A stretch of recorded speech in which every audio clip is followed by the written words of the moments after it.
It took me almost half a year to learn this skill, and I trapped myself in this dungeon to learn it.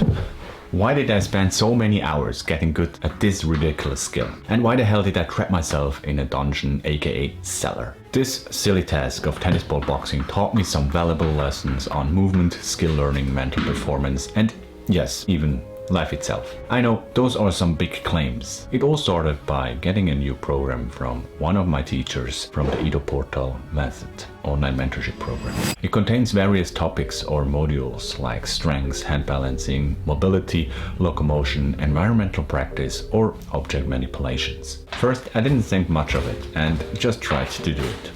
But oh man, that's much more difficult than I first thought. If you see that the goal of this task is hitting the ball 100 times without it falling on the floor, you get very discouraged if your average score is 4 hits. That means I had to improve my skill by 25x, which means 2500% to hit my goal. Even though I progressed to an average of about 10 consecutive hits over the next 2 weeks, the progression curve was frustratingly low. The wall seemed more like an unyielding adversary than a training partner. I knew that if I wanted to master this skill, I had to change something. In many of my favorite stories in anime, the hero went into solitude and exchanged his or her usual environment with another one in order to grow. So why not do the same? I moved my practice into the basement, my dungeon. I live in a very old house, so the basement is basically a real dungeon. It's damp, dusty, and full of spiders. Have I mentioned that I don't like spiders? The perfect environment for me. Here we go. The dimly lit dungeon helped to focus, so my practice continued, and the days and weeks passed, honing my skills. Beyond the first plateau, the intricacies began to reveal themselves, just like a sculptor having chiseled the broad outline and discerned the finer shapes waiting to emerge. I began to see the micro lessons within the skill. I learned to hit from the feet and whole body to have a more constant punching power. Not too hard, not too soft. By narrowing down the spectrum of punching strength, I also found a rhythm in speed and distance, increasing my average consecutive hits. And then, after 8 weeks, I passed the halfway mark for the first time and hit the count of 56 hits. I was so happy about it that I had to celebrate this with my audience of my newsletter subscribers as I was writing about skill learning in general. But the happiness subsided fast. You see, the 56 hits were way outside the norm. My average score at this time was around 20, so after my short-lived success, I got very discouraged because no matter how hard I tried, I couldn't reach this magical number of 50 again. My number were down again between 15 and 25 hits on most attempts. I made a big mistake. When it comes to skills, you can have good days and you can have bad days. There is a cognitive bias called the regression fallacy. Regression to the mean is a statistical phenomenon where after an extreme event, the next event is likely to be less extreme, closely to the average. The regression fallacy occurs when people incorrectly identify a cause for that change rather than understanding that it's a natural statistical phenomenon. For example, my 56 hits were so outside of my average score that all my other attempts returned closer to my usual average. So by attributing my 56 hits to a learned skill or a new baseline level, instead of labeling it as a statistical outlier, I falsely put pressure upon myself. I distorted my expectations. The regression fallacy hit me hard, and I attributed that return to the average to something specific, like saying to myself that I've gotten worse and I'm a failure. Other people might attribute the regression fallacy to a missing pep talk from the coach or a change in pre-game routine rather than recognizing it as a natural tendency for performance to regress to the mean over time. Understanding the regression fallacy in my own practice, and not just in theory, taught me a valuable life lesson. Detaching yourself from outcomes that lie way outside of your normal performance, whether positive or negative, helps you focus on the progress. You don't waste time searching for supernatural causes, nor do you blame someone else or build up too much internal pressure. You focus on the work and on the progress over time. This realization helped me to keep going and not lose faith in myself. I did realize that after a few weeks more just focusing on the work, practice and micro lessons, my average score got better. What a surprise. And eventually I was hitting 50 consecutive hits 2 to 3 times in every daily practice session. Yes, halfway there. But I still wasn't progressing fast enough because I had a deadline.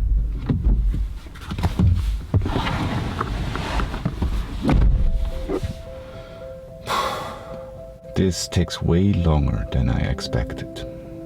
You see, my wife is pregnant and our third child could be born every day now. I don't know if I truly can master this skill. With every passing day, every failed attempt, doubt creeps in.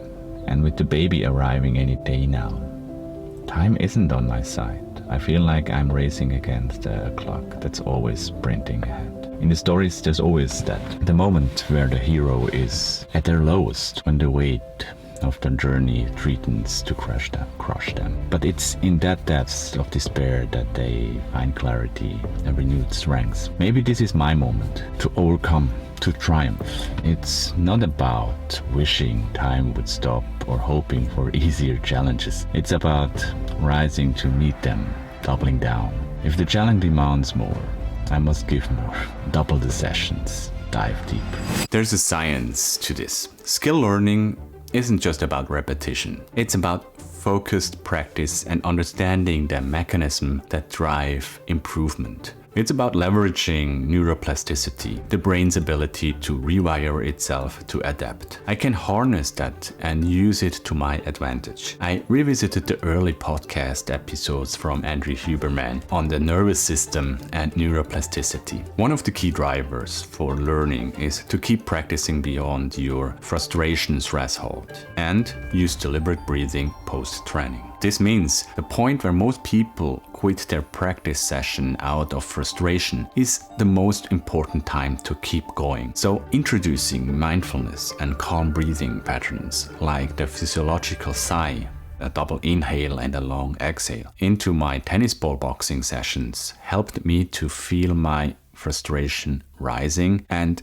the deliberate breathing helped me to calm myself, to keep going beyond this very painful point of frustration. Like David Goggins said, I didn't see the light at the end of the tunnel, but my eyes adapted to the darkness of the tunnel. I learned to seek my frustration, the darkness that everybody usually avoids. And there's another scientifically proven component, and that's the degree of difficulty or the sense of progress. The optimal setting is to have a success to failure ratio of about 3-to-1, or about 75% success rate. In the scenario of tennis ball boxing, I can't adjust the difficulty of the exercise, but I can change my goals or expectations. One way I implemented this was to set myself a target goal that I could reach 3 out of 4 times for each try. Instead of having a big number in my head, I focused on milestones. And the more parameters I could have to track my progress, the better. So for example, I started each try with, can I reach 30 hits 3 out of 4 tries? And I would slowly increase this goal to an average of my last 4 attempts. And finally, after almost half a year, I did it.